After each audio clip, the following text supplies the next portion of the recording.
need me to? No, it's still on. Still on. Yeah. You need to be buried in here? No, don't worry about it.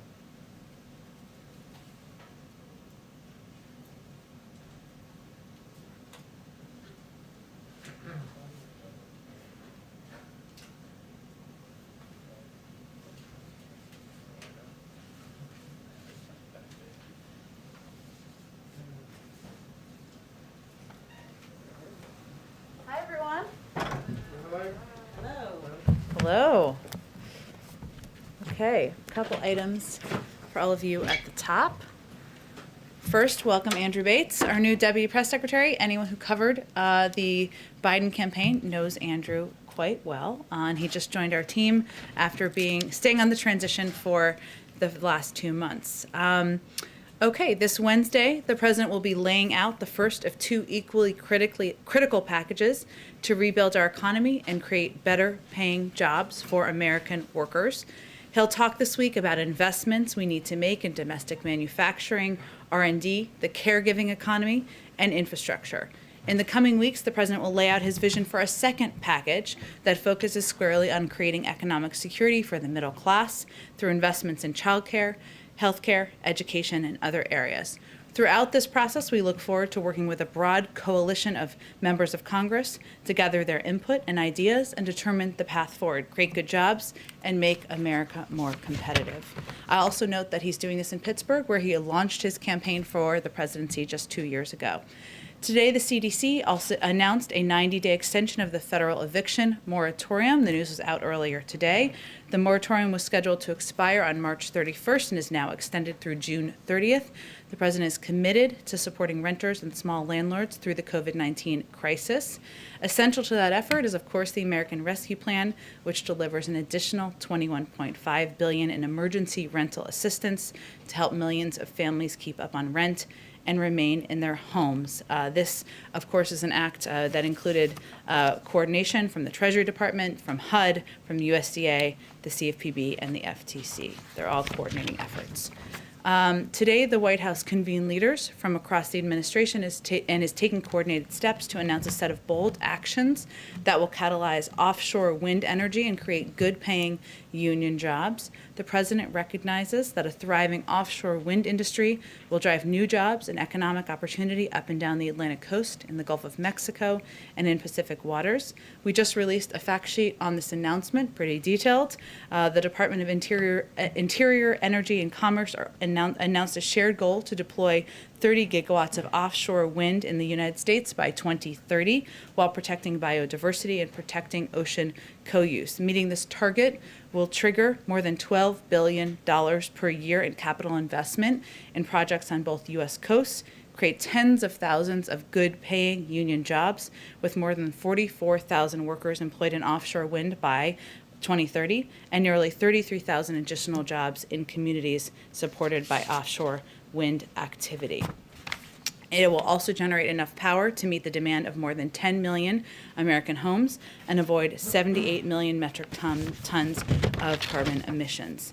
Additionally, the U.S. Department of Treasury's Maritime Administration today is announcing a notice of funding opportunity for port authorities and other applicants to apply for $230 million for port and intermodal infrastructure-related projects through the Port Infrastructure Development Program. Last item is I have an update for you on the flooding that has occurred in the Tennessee Valley. The Department of Homeland Security and media sources report 4 fatalities and over 150 rescued in the Tennessee Valley as heavy rainfall swamped the area, flooding homes and roads, including parts of Nashville. The President and the White House continue to monitor the situation very closely and stand at the ready should any federal assistance be requested or required. At this time, no requests for federal assistance have come in. The National Weather Service reports over 9 inches of rain has fallen over the past 24 hours, of course, causing this massive flooding. Jonathan, why don't you kick us off? Thank you, Jen. The CDC director today delivered an impassioned warning against a rise in COVID cases and said it filled her with a sense of, quote, impending doom. We are seeing cases rise in many states. My question is, does the president plan out to reach directly to governors, including the Democratic governors of states like New York, New Jersey, and Michigan that are seeing real rises, Does he plan to ask them to slow down or pause them reopening their states?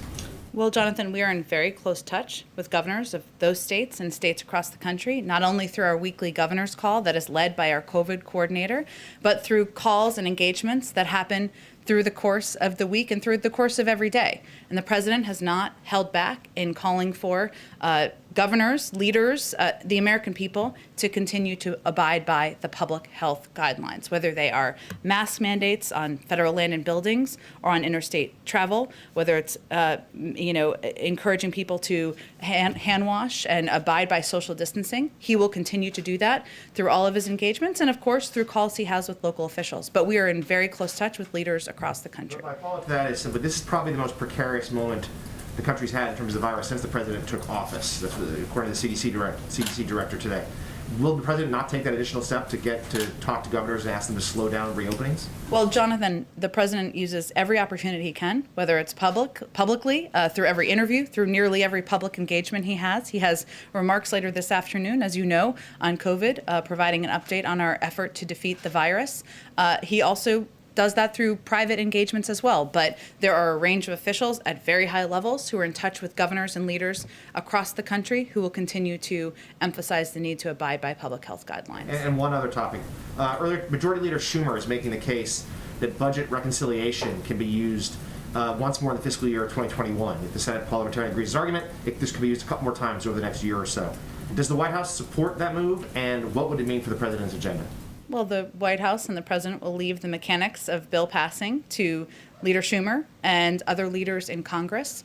Our focus is on proposing an ambitious agenda to invest in infrastructure, to help caregivers across the country, to ensure that we are doing more to help Americans get through this challenging period of time.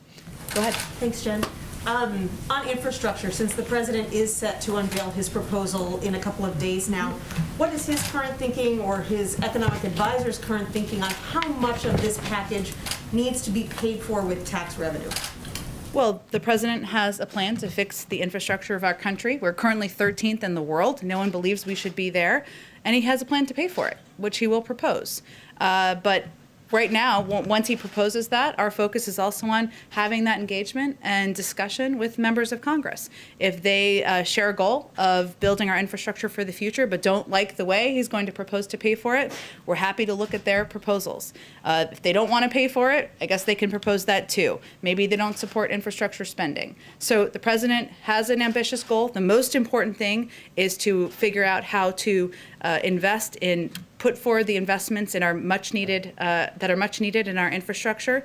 What's irresponsible is not to address the urgent needs of that investment, but the means and mechanisms of paying for it.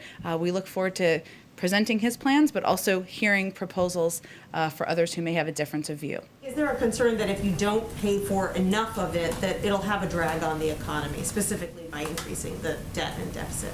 Well, again, he's going to have a plan to pay for it. I'm sure that if there are proposals out there that are differing from his in terms of what they will cover, we'll have that discussion. But he, of course, believes that investing in our infrastructure, continuing to create good-paying union jobs is front and center. But he also believes that we have an opportunity to rebalance, to address our tax code that is out of date, and some could pay more in our country that are not currently. And on that front, just a clarification, last week you said the tax increase threshold for the president is $400,000 a year, both for individuals and households. Is that correct? Yep. And what does the White House say to moderates who might be concerned that hiking the corporate tax rate to, say, 28% will be a drag on growth? We haven't seen evidence in that from economists, but if they have alternative proposals to how to pay for investing in our nation's infrastructure, rebuilding our roads and our railways, and putting Americans back to work, we're happy to hear it. And then finally, on the vaccine, Andy Slavitt talked about the idea of a vaccine passport in the COVID briefing this morning. He said it's primarily going to be spearheaded by the private sector, but what's the president's position on whether, once the vaccine is more readily available, businesses should be able to tell employees who don't want to get the vaccine for whatever reason that they can't come back into the workplace, or that airlines could reject people from getting on the plane if they have decided not to get a vaccine? Well, we're going to provide guidance, just as we have through the CDC. There's currently an interagency process that is looking at many of the questions around vaccine verification. And that issue will touch many agencies, as verification is an issue that will potentially touch many sectors of society, as you have certainly alluded to. That's guidance we'll provide. We expect, as Andy Slavitt, I think, alluded to, that a determination or development of a vaccine passport, or whatever you want to call it, will be driven by the private sector. Ours will more be focused on guidelines that can be used as a basis. And there are a couple key principles that we are working from. One is that there will be no centralized universal federal vaccinations database and no federal mandate requiring everyone to obtain a single vaccination credential. Second, we want to encourage an open marketplace with a variety of private sector companies and nonprofit coalitions developing solutions. And third, we want to drive the market toward meeting public interest goals. So we'll leverage our resources to ensure that all vaccination credential systems meet key standards, whether that's universal accessibility, affordability, availability, both digitally and on paper. But those are our standards. It's currently going through an interagency process. We'll make some recommendations, and then we believe it will be driven by the private sector. And when do you anticipate those guidelines will come out? I don't have a timeline to provide you at this point, but it's obviously something we're working through, and we want to provide that clarity to the public. Go ahead. I want to talk about George Floyd. Will the president be watching or receiving updates on Derek Chauvin's trial today? And has he been in touch with George Floyd's family in the lead up to the trial? Well, he certainly will be watching closely, as Americans across the country will be watching. At the time of George Floyd's death, he talked about this as being an event that really opened up a wound in the American public, and it really brought to light for a lot of people in this country just the kind of racial injustice and inequality that many communities are experiencing every single day. And he'll be watching it closely. He'll certainly be provided updates. Obviously, this is a trial that's working its way through a law enforcement or a legal process, so we wouldn't weigh in further than that. But these were events that at the time he spoke about as being just a reminder of also the need to, and it certainly impacted how he's thought about in his own government, making equity central to what we do, instituting and putting in place racial injustice and addressing racial injustice as a priority, one of the key crises that he believes he is facing and we are all facing as a country. So it will continue to be central to what we do, and he will, of course, be watching the trial closely. Have you spoken to the family of George Floyd in the lead up to the trial? I don't have any calls to read out. He obviously spoke to them, or not obviously. For those of you who didn't follow this closely, he did speak to them last spring and spoke at the time and commented at the time about their grace. And I know he conveyed that, and he was just impressed by their courage, and he continues to believe that. You said it redoubled his commitment to advancing racial justice in this country. He also committed to creating this National Police Oversight Commission during his first 100 days in office. Has that been created yet? Is that still on track to being created? Well, we're encouraged first by the interest and engagement by members of the House and Senate in the George Floyd bill, which is making progress, and there's discussions that are active at this point in time. That's really where our focus is going to be at this moment. We believe that, and he believes, I should say, that it is imperative to put in place in order to rebuild trust among communities, that there needs to be accountability and there needs to be systems in place to ensure that, and laws changed to ensure that that can be carried out.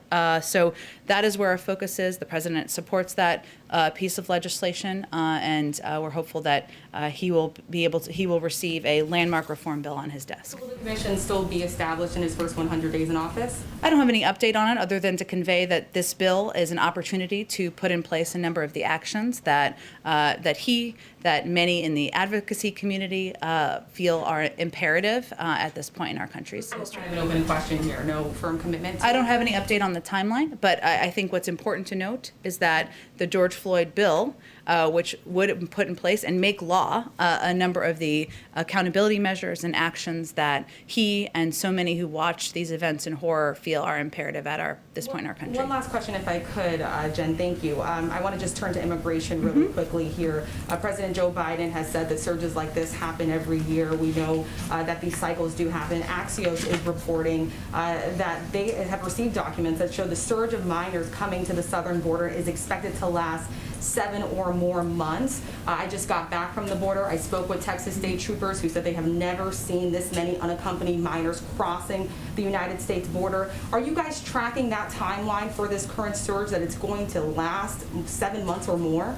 Well, what we're working to do is put in place steps and actions to help address the situation at the border, including, of course, expediting processing and opening up additional shelters, but also reinstituting policies like the Central American Minors Program to encourage young people to apply in their country and not make that treacherous journey. We are also in a circumstance where we are digging out of a broken system over the past 4 years, not just the inhumane policies, but the fact that there were never efforts put in place to look for and seek shelters where these children could be safely and humanely housed. They had a different policy than the president has, of course, but also there was a hiring freeze at ORR in the Refugee Resettlement Office, which made it something that we had to also dig out of when we started. So that's where our focus is on. We are hopeful that as we put these in place, these measures, we can help to address and stem the challenges at the border. Just quick follow-up, just for an answer here. Is the administration expecting a surge in unaccompanied minors over the next several months? I don't have any predictions. Those would certainly come from CBP or the Department of Homeland Security. But our focus now is on ensuring that we have enough shelters, facilities to house unaccompanied children. We just opened 3 last week that would allow for almost 7,000 additional beds. So that's what our focus is in at this point in time. We'll leave the projections to other agencies. Go ahead. Thanks, Jen. Just a couple of follow-ups. On the commission, there was some talk that would be among the first things that he did in his first week or two in office. Did something happen that kind of took that off the table and took your focus more towards the legislative efforts? No, I think it's just a reflection of I just don't have an update on it, but we are working with very closely with outside advocacy groups, with many who have been passionately fighting for greater accountability and greater reforms to be put in place, and we're looking for the most effective means to get that done. And the George Floyd bill is an opportunity to do exactly that, so that's where we are putting our energy and efforts at this point. And then one follow-up on Nancy's first question. Are you saying the entirety of the president's proposal laid out on Wednesday, you will have pay-for mechanisms dollar for dollar across the board? Certainly, yep.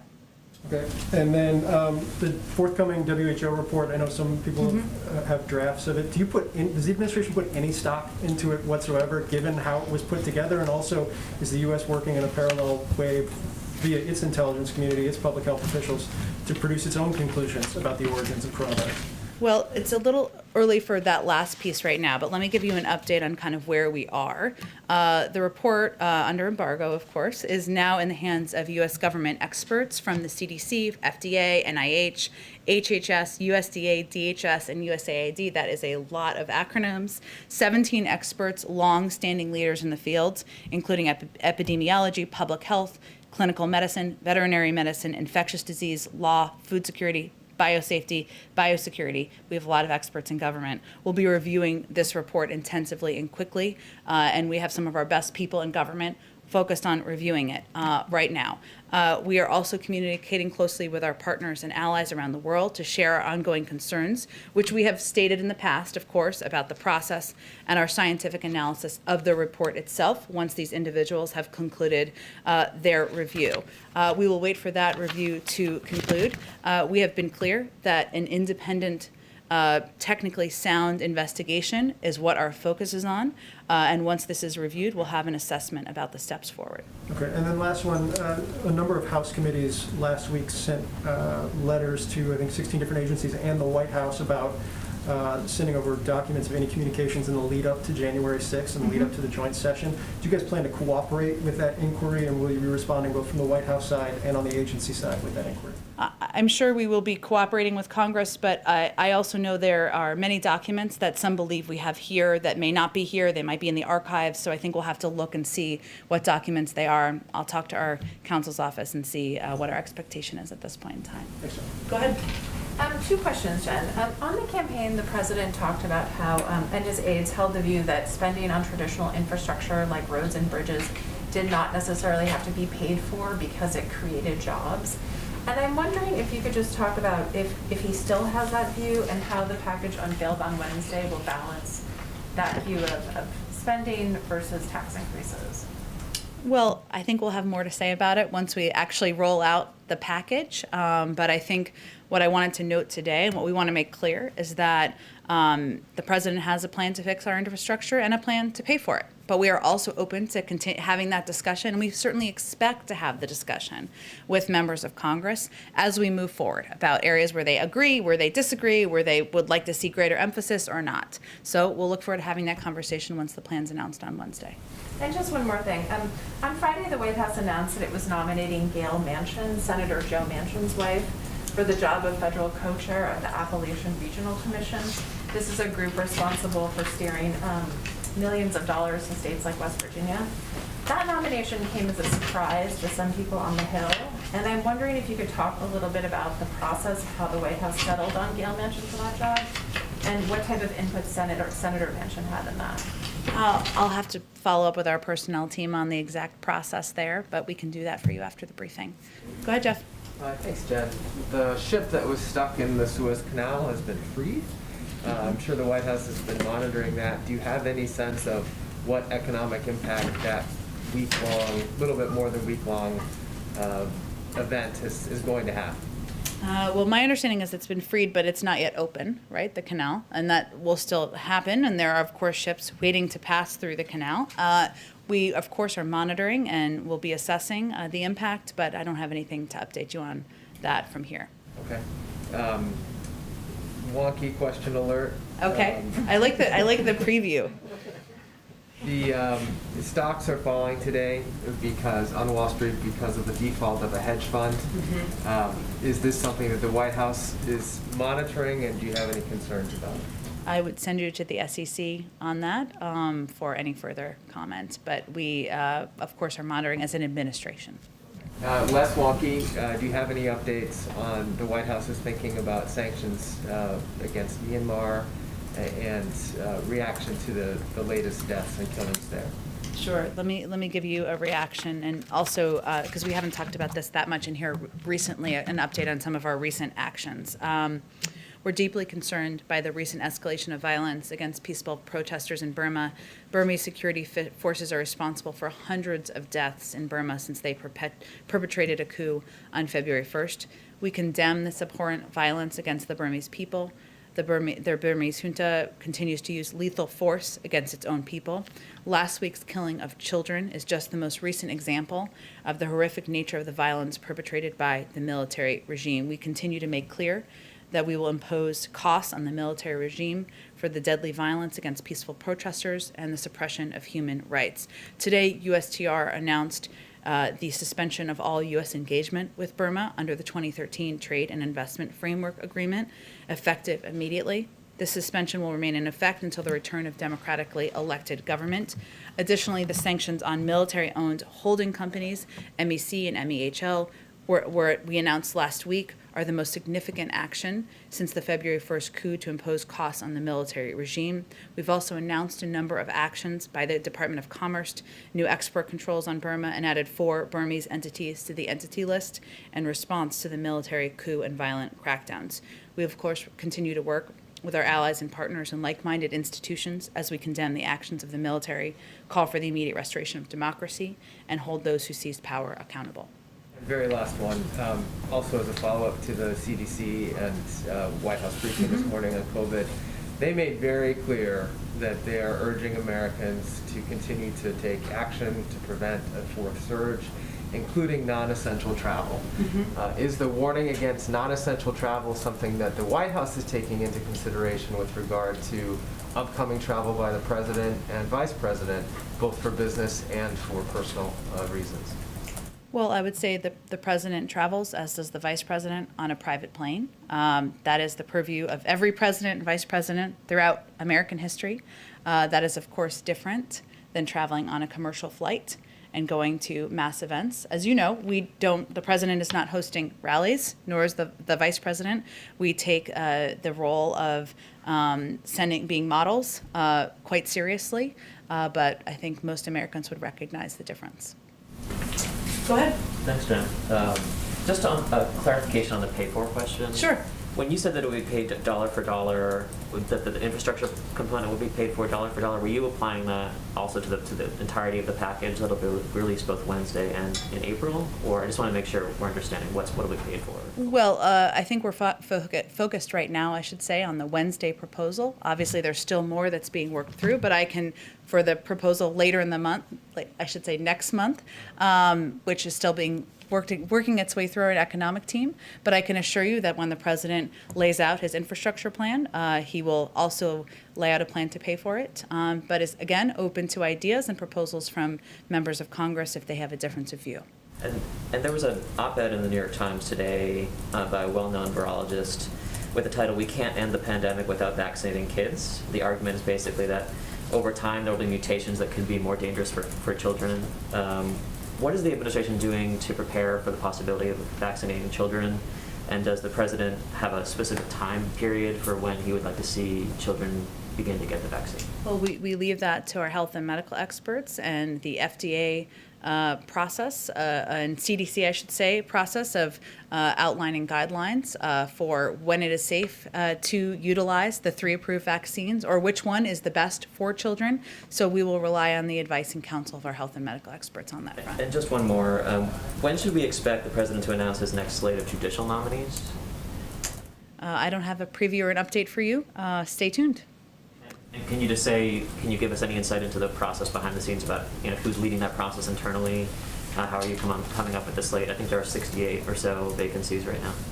I can convey that the president wants to nominate people who are qualified, who have a breadth of experience, who bring perspective to these roles, and obviously he seeks to meet his own bars of diversity when he's nominating any individuals to serve in his administration.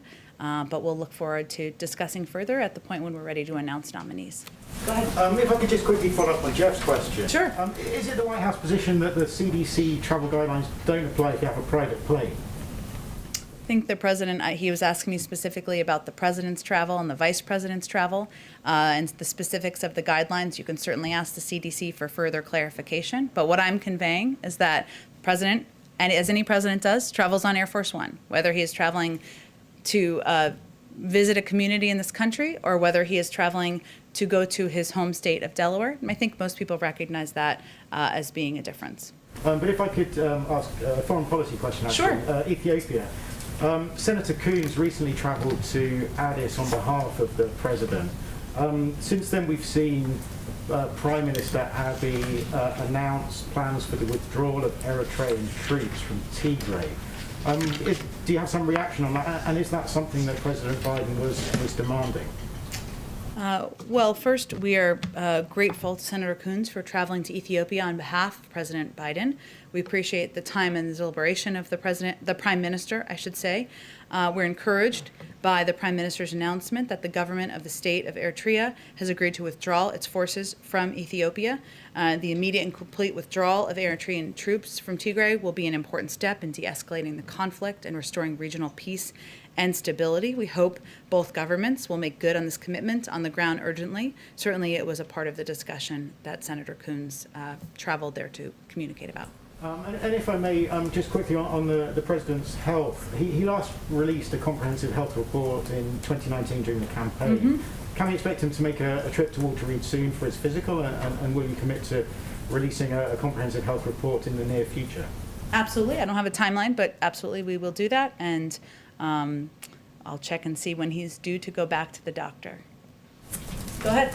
Hi, Jen Psaki, Rachel Sutherland, Fox News Radio. Hi, Rachel. Wanted to follow up on Juan Gonzalez's recent trip to Guatemala. Mm-hmm. And what kind of progress is made? I understand that Ambassador Jacobson also went to Mexico, maybe to Guatemala as well. Mm-hmm. What kind of progress on addressing the root causes of mass migration can you give us? Well, I think this was their first trip. We just announced an envoy as well to the region, which shows our focus and emphasis on addressing the root causes. And of course, the Vice President of the United States will be helping lead that effort, specifically the root causes, not the border. There's some confusion over that. I know we did a readout after the meetings and the trips last week. I don't have an additional readout for you, other than to convey that we know this will be a diplomatic process. Our view is it's not if, but when we work through with these countries, the best ways we can work together to address root causes. And the president has also proposed an immigration bill that includes $400 billion in funding to help address the root causes as well and help ensure that families and individuals who are making this trip are incentivized to stay in their countries. Just one more here. I've heard some talk about the sponsor families for the children who are in the care of HSS. Mm-hmm. Any idea of how that's going to be set up and the vetting process for some of these sponsor families? Some of them may be family members, as we've heard, but it's been a question as to who are the sponsors that would take them in and how will that work? So one of the issues we've been trying to address is that they shouldn't all be treated exactly the same. And obviously, if it's a mother or a father or a biological family member, that's different. There are a number of steps, vetting steps that are taken. Is that what you're asking about? Yeah. That are Who taken? these people that are going to be taking in the children? Well, it really differs. Sometimes there are community groups, there are religious organizations, there are individuals who have been sponsor families in the past. Again, it doesn't mean that these children stay in the country. This is a safe place for them to be while their cases are being adjudicated. But vetting is an important part of this process because in the past there have been scenarios where there has been trafficking. We want to, of course, avoid that. Sometimes that's why it takes a little bit longer and where we're working to expedite the processing wherever we can. Follow up if someone wants to sponsor a child, any place to go for that, if say they're interested? I'm sure we can get you the information for the Department of Homeland Security, Health and Human Services, and the program that they are running. And a lot of it is through local organizations and community groups as well. Go ahead. Thanks, Jen. On Georgia's new laws restricting voting, President Biden called them last week I think the most pernicious thing. Does the White House believe now that the laws have been signed that companies or individual consumers should boycott Georgia or Georgia businesses? Like, what should people do who don't have a voting Congress to vote on the voting laws? The people of Georgia, The people of Georgia, people across the country. they should elect new leaders. They can take steps like any individual can take as an American citizen to have their voice heard and exercise their democratic right. But does he believe that that people should boycott? There are increasing calls for them. That's not a call we're making from here. Go ahead. Thank you, Jen. The Vice President said before that the exodus of women leaving the workforce during the pandemic is a national emergency. Yeah. The President has said that we're dealing with an acute, immediate childcare crisis in America. I know that childcare is a part of his infrastructure initiative, and Wednesday we will hear more about his physical... In April, you'll hear more.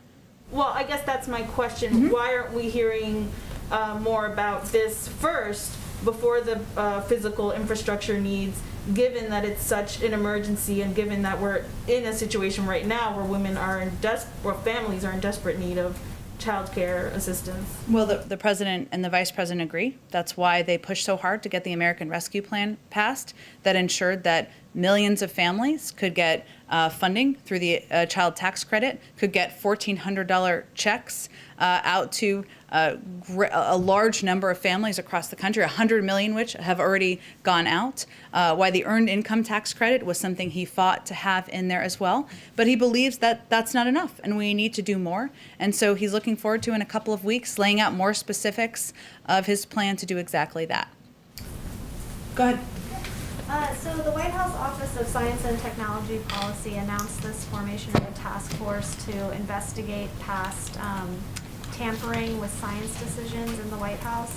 And I'm wondering what was sort of the thinking behind forming that task force, and what do you guys hope to find or accomplish with it? Well, the president issued a memorandum on scientific integrity and evidence-based policymaking, directing agencies to make evidence-based decisions guided by the best available science and data. And so this task force will be taking a whole of government approach to reinstate science across federal agencies and ensure that it is part of how decision making is made. They're going to examine policies that were antithetical to that mission over the last 4 years, and also look ahead and ensure it's integrated as we move forward. We're just inaugurating that process, and it's just as evidence that the president believes that scientific integrity matters, and it should be central to how we approach governing. Is there a punitive aspect to it? Like, are you trying to find wrongdoers and punish them in some way, or? I think the focus is on ensuring that our policies moving forward, that policies that are not meeting that bar, that are still in place, are changed, and that we institute this as central to how we approach policymaking in our agencies across government moving forward. Okay, and one more. Do you have an update on whether the Vice President plans to travel to Central America or to the border as part of her looking into the root causes of the immigration problem? I don't have an update on her travel, but since you gave me the opportunity, it's important to understand and know that she is focused on addressing root causes in the region. And so travel, I would expect, would be there, the border, and expediting processing at the border, opening shelters, ensuring we're moving kids out of Border Patrol facilities. That is really under the purview of the Department of Homeland Security and HHS. And they will all work together, but the Vice President's focus is on the region, root causes, and engaging with governments directly. So if she were to travel, it would be to Central America or something like that? That would be my expectation, but I don't have any travel to preview at this point in time. Go ahead in the back. To the bloodshed in Myanmar, what is China's role in the crisis of Myanmar, and what do you expect Peking or Beijing to do? What do we expect Beijing to do? Well, certainly when we engage with partners in the region, China is one of those countries, of course, in the region. I don't think I have anything more in terms of calls for action, other than we have worked through the National Security Council, or through the UN Security Council, I should say, through several global entities to ensure we are sending a clear message as a global community about the actions in Burma, and that we are taking sanction steps as a coordinated global community as well. Go ahead in the back. Thank you, Jen. Two foreign policy questions. Sure. And a third one for a colleague. On Yemen, U.S. Envoy Linder King is currently in Oman and having discussions in order to promote a lasting peace and ceasefire in Yemen. How are these discussions have been going? Well, I know that he's spent a fair amount of time on these discussions and working on addressing and stemming the humanitarian crisis, but also working toward some element of a ceasefire, of course, in the region. I would point you to the State Department, where he works directly for any update on the discussions. We're, of course, receiving updates here as well. And the second one is on Iran. Now that they've signed this long-term agreement with China, does the administration still have the same policy towards Iran, especially in terms of returning to the nuclear deal? And is the president willing to partially lift some sanctions on Iran in exchange of its return to the nuclear deal? That's not under consideration. We remain hopeful and focused on returning to a diplomatic approach in partnership with members of the P5+1. China is, of course, a member of that. And we, of course, will take a look at and ensure that any sanctions that need to be implemented would be as it relates to this package. But we haven't looked at the specific agreement yet at this point in time. So our approach remains the same, and nothing has changed about our approach. The president said that he's been concerned about it for years. What did he mean by that, and how concerning is this for the administration? Concerned about, I know he was asked a question yesterday. Between China, the 25 years long-term agreement between China and Iran? Well, China has been a member of the P5+1, an important partner as it related to getting the deal passed to begin with. Certainly would be an important partner as we look ahead to a diplomatic approach. At this point in time, we're still working through those steps and don't have an update on the engagement. Thank you, Jen. And my colleague's question is on North Korea. Now that the president said that he's, quote, prepared for some form of diplomacy with North Korea. Does this include sitting with President Kim Jong-un? I think his approach would be quite different, and that is not his intention. Thank you. Thank you. Thanks, everyone. Okay. Thank you.